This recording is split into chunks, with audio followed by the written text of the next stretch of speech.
महाराष्ट्र में महायुति ने कर दिया महाविकास आघाड़ी के सारे दावे फेल।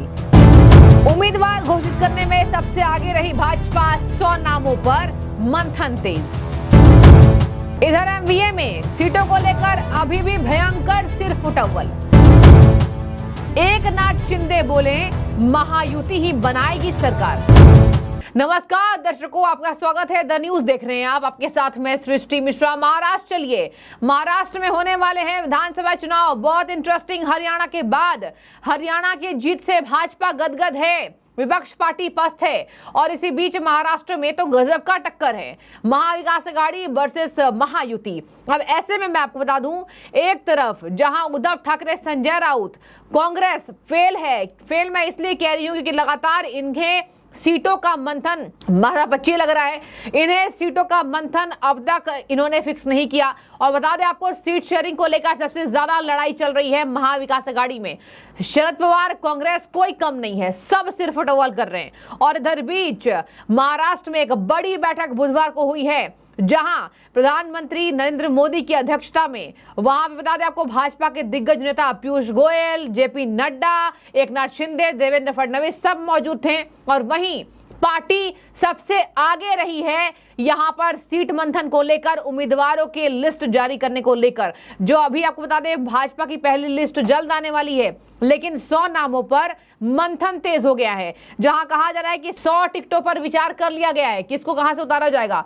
सबसे पहले भाजपा अपनी जीती हुई सीटों को देखेगी, उसके बाद बता दें आपको, भाजपा एक अलग तरीके से राजनीति में यह रणनीति तैयार करती है कि कैसे हारी हुई सीटों पर बाजीगर बनना है। और बता दें आपको, महाराष्ट्र में इस बार जो डेंट पड़ा महायुति को, जहां महाविकास आघाड़ी ने कुछ सीटें अच्छी हासिल की, लोकसभा चुनाव की मैं बात कर रही हूं, तो महाविकास आघाड़ी के सामने महाराष्ट्र में महायुति कमजोर नहीं पड़ना चाहती है। विधानसभा का समीकरण बिल्कुल अलग होता है। हरियाणा में भी लोकसभा में भाजपा को झटका लगा था, लेकिन देखिए हरियाणा में शानदार जीत जनता ने दी है। इसी बीच आपको बता दें कि अब रिपीट होने वाले जो विधायक हैं उनकी लिस्ट बाद में आएगी, लेकिन सबसे पहले 100 नाम ऐसे आएंगे जो उम्मीदवार को यहां पर समय मिलेगा कि वो अपने अपने क्षेत्र में, निर्वाचन क्षेत्रों में माहौल बना सके। बता दें आपको, इधर इनका सीट शेयरिंग भी फिक्स नहीं है। शरद पवार, उद्धव ठाकरे आपस में ही लड़ रहे हैं, इनके पास कोई दावे नहीं है। एकनाथ शिंदे कह रहे हैं हमारी योजनाओं पर लड़कियों ने, महिलाओं ने, पुरुषों ने यहां विश्वास किया है। लगातार टोल टैक्स को माफ करना, ओबीसी कैटेगरी को और उनकी कैटेगरी को यहां पर एक्सपेंड करना, उसके बाद सालाना आय बढ़ाना, 8 लाख से 10 लाख करना, ये तमाम दावे महायुति सरकार कर रही है और करके दिखा रही है। तो इसी वजह से भाजपा और महायुति गठबंधन यहां पर आश्वस्त है। लेकिन आपको बता दें, महाराष्ट्र में केंद्रीय चुनाव समिति की पहली मीटिंग बुधवार को हुई, जहां कहा जा रहा है कि कैंडिडेट्स तय कर लिए गए हैं। जहां अपने ही विधायक हैं, वहां कहा जा रहा है कि पार्टी को लगता है कि पहले उन सीटों पर कैंडिडेट्स तय किए जाना चाहिए जहां पहले से ही अपने विधायक हैं। ऐसा इसलिए कि रिपीट होने वाले विधायकों को भरोसा मिल जाए कि वे चुनाव में उतर रहे हैं। वहीं जहां कैंडिडेट्स बदले जाएंगे, उन सीटों पर थोड़ा वक्त लग सकता है। इधर समाजवादी पार्टी की एंट्री महाराष्ट्र में हो गई है, जहां बता दें आपको, समाजवादी पार्टी के वरिष्ठ नेता का कहना है कि हमें महाविकास आघाड़ी भाव नहीं दे रही है। हमने 12 सीटें मांगी, अब तक कोई जवाब नहीं आया। वहीं प्रियंका चतुर्वेदी, यूबीटी सांसद, कह रही हैं कि हम में कोई सिरफुटअव्वल नहीं है। वहीं कांग्रेस पार्टी कह रही है कि नहीं, हम भाव देंगे समाजवादी पार्टी को, क्योंकि उन्होंने भी उत्तर प्रदेश में हमें भाव दिया था। तो देखिए, यहां पर कांग्रेस पार्टी भले बोल रही है, लेकिन महाविकास आघाड़ी ऐसा महाराष्ट्र में समाजवादी पार्टी की एंट्री होने नहीं देना चाहती, ऐसा लग रहा है।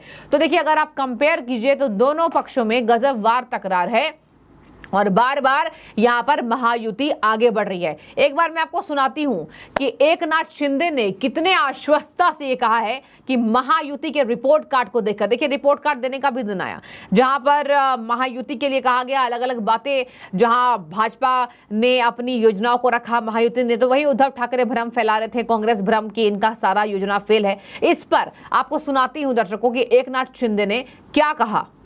आज यहाँ पर महायुति का रिपोर्ट कार्ड हमने संक्षिप्त में, महायुति का रिपोर्ट कार्ड हमने सादर किया है संक्षिप्त में, और मैं बोलूंगा अभी संक्षिप्त में। और इसलिए मुझे खुशी है, मुझे पूरा विश्वास है कि यहाँ पर रिपोर्ट कार्ड देने की हिम्मत चाहिए, रिपोर्ट कार्ड देने के लिए काम करना चाहिए। ये काम हमने इस रिपोर्ट कार्ड में छापे हैं। महाविकास आघाड़ी के काम 2.5 साल के और 2 सवा 2 साल के महायुति के काम होने दो। जनता की अदालत में दूध का दूध, पानी का पानी, इसमें एक भी अगर झूठ होगा तो आप बोलेंगे वो हारेंगे हम। और इसलिए हमने सिर्फ काम किया है। और महाविकास आघाड़ी की उसके पैरों तले जमीन खिसक गई है। लाडली बहन, किसान योजना, ये सब योजना में नहीं जाता हूं, लेकिन ये योजना हम बंद करेंगे ऐसा विपक्ष बोल रहा है तो उनको मुंह तोड़ जवाब ये हमारी जनता, मेरी लाडली बहना, लाडले भाई, लाडले किसान, ये सब अच्छा उनको बराबर उसका मुंह तोड़ जवाब देंगे।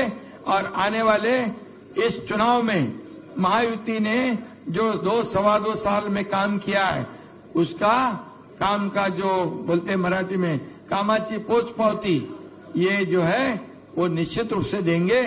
और महायुति सरकार पूरे ताकत से, मेजोरिटी से फिर जनता की सेवा में आएगी।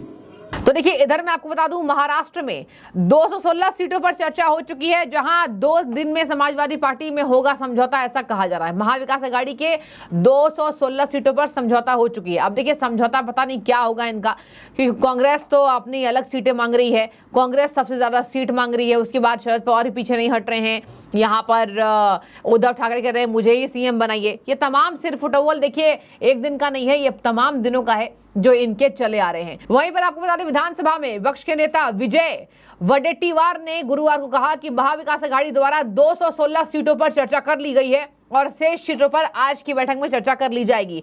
महाराष्ट्र विधानसभा में कहा जा रहा है कि कोई यहां रिस्क महाविकास आघाड़ी नहीं लेना चाहती है। अब देखिए, यहां कांग्रेस के नेता विजय वडेट्टीवार कह तो रहे हैं, लेकिन समाजवादी पार्टी ने किनारा कर लिया है। इधर आपको बता दें, उद्धव ठाकरे कांग्रेस से नाराज हैं। कांग्रेस ने कहा हम बड़ा भाई अपने आप को ही बताएंगे। हरियाणा में झटका लगा, उससे कोई फर्क कांग्रेस पार्टी को यहां पड़ता दिखाई नहीं दे रहा है। हालांकि अंदरूनी खबर तो ये आई है कि कांग्रेस में अब इल्जाम और वार पलटवार का दौर शुरू हो चुका है कांग्रेस के अंदर कि आपकी वजह से चुनाव हो रहा तो आपकी वजह से हारे हैं। अब ऐसे में हरियाणा में आपने देखा, कांग्रेस के नेता ने अपनी जिम्मेदारी ली, लेकिन अलग बात है कि आला कमान ने उन्हें ये काम करने से मना कर दिया। महाराष्ट्र विधानसभा इसी वजह से और इंपॉर्टेंट है, क्योंकि देखिए, ये जय शिवाजी की धरती है और यहाँ पर जो मराठा आंदोलन को भड़काया गया, उस पर महायुति ने कहीं ना कहीं उस घाव को भरने का पूरा काम कर दिया है अपनी योजनाओं से, अपने सरकार के रिपोर्ट कार्ड से। अब देखिए, उम्मीदवार घोषित करने के बाद कहा जा रहा है कि केवल 22 सीटों पर अभी थोड़ा मनभेद है, उसमें भी भाजपा, शिंदे और अजित पवार की एनसीपी में मतभेद है, मनभेद नहीं है। और ऐसे में मैं आपको बता दूं, सीटें बंटवारा होने के बाद ये पूरा फॉर्मूला तय कर दिया जाएगा।